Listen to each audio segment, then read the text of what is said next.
Hello, good morning, welcome to the channel. My name is Tarun Gandhi. पहले global markets देख लेते हैं। कल यूएस मार्केट्स मिले जुले क्लोज हुए, जहां पे डाउ में हमने थोड़ी बहुत पॉजिटिवनेस देखी, बट नैस्डैक वाज नेगेटिव। एस&पी 500 ने फिर से अपना 52 वीक हाई बनाया है। एक इम्पॉर्टेंट अच्छी अनाउंसमेंट आई from the Fed chairman that they will continue to have a accommodative monetary policy, जहाँ पे वो सपोर्ट करेंगे अपने इकनॉमी को। even though inflation थोड़े pressures हैं, but still they said that they will continue to have a accommodative monetary policy। उसी का असर हम देख रहे हैं एशियन मार्केट्स में भी। कुछ मार्केट्स अच्छे कर रहे हैं, खास करके हैंसैंग जो कि ऑलमोस्ट 1% पॉजिटिव है।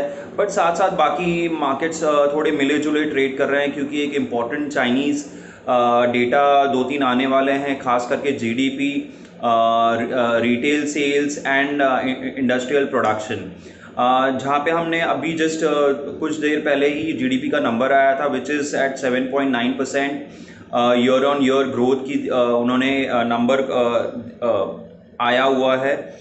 अब देखते हैं कि एशिया इंडियन मार्केट्स कैसे ओपन होते हैं, खास करके जहाँ पे हम देख रहे हैं कल बहुत ही ज़्यादा लैकलस्टर मार्केट था।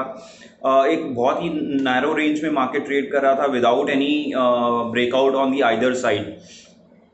ब्रेंट क्रूड देखेंगे, ब्रेंट क्रूड $74 पे फिर से आ चुका है फ्रॉम $76।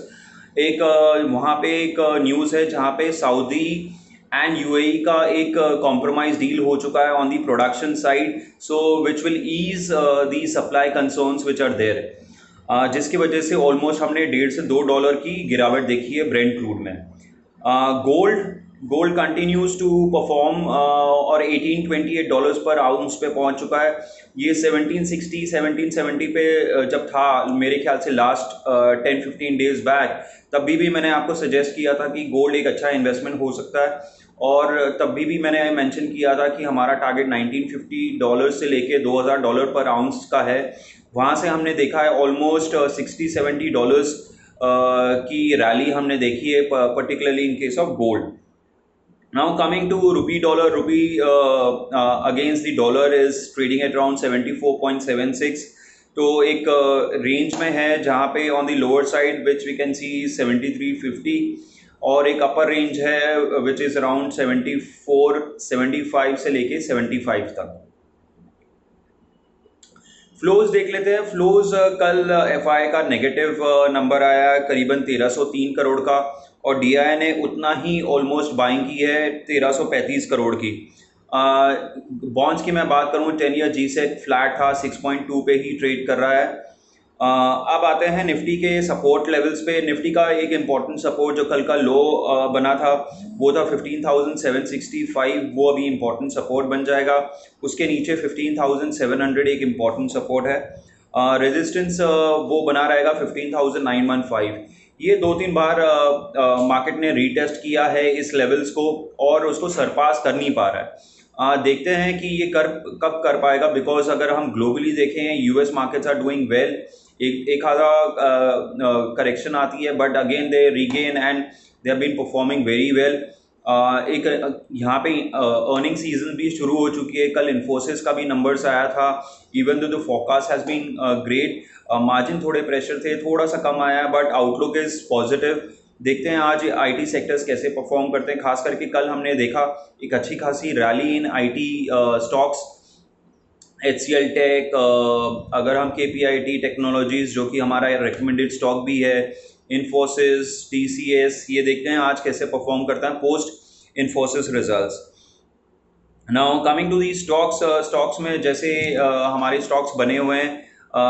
अतुल ऑटो कल थोड़ी बहुत गिरावट आई है, और वही बाइंग जोन पे आ चुका है, विच अराउंड 224-222 लेवल्स पे आया है। तो somebody who is looking for buying into for a small to medium term, targets हमारा वही बना रहेगा, विच इज 250, 265 एंड 275।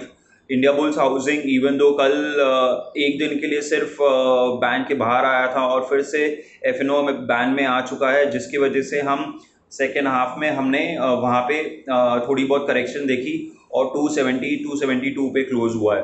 हमारा जो बाइंग लेवल था करीबन 250 260 with a target of 310 and 350 with a 3 month time horizon. अभी मेरे ख्याल से जस्ट तीन हफ्ते हुए हैं उसको। उसके अलावा बाकी स्टॉक्स में हम देखते हैं कि एक डेल्टा कॉप है जो कि हमारा एक मुझे लगता है ये आउट परफॉर्मर हो सकता है आने वाले दिनों में, जैसे ही ये इसको 200 लेवल्स को सरपास कर लेता है। इसके अलावा कुछ और स्टॉक्स हैं जहाँ पे एक अच्छी खासी अपसाइड हमें दिखती है, खास करके एक स्टॉक है फिलाटेक्स, वो 105 107 जोन पे ट्रेड कर रहा है। उसके साथ साथ हमने और भी स्टॉक्स देखे हैं जहाँ पे we are positive. Tin plate which is around 224 के आसपास हमने अपने क्लाइंट्स को दिलवाया था। कल उसके रिजल्ट्स भी बहुत अच्छे आए हैं। करीबन 242 का हाई बनाया था और क्लोज होते होते 238 का आया है। वहाँ पे भी हम अच्छी खासी रैली देख सकते हैं, जहाँ पे metal stocks are tend to do well in the recent past, तो वहाँ पे भी आउट परफॉर्मेंस हम देख सकते हैं। सो ये कुछ स्टॉक हैं जो कि आपको देख के चलना चाहिए ड्यूरिंग द डे। अगर कोई अच्छे स्टॉक्स हम आइडेंटिफाई कर पाते हैं तो we'll share on the WhatsApp group. Otherwise thank you so much. अगर आपके कोई क्वेश्चंस हैं, you can mention in the comment box also. Thank you so much.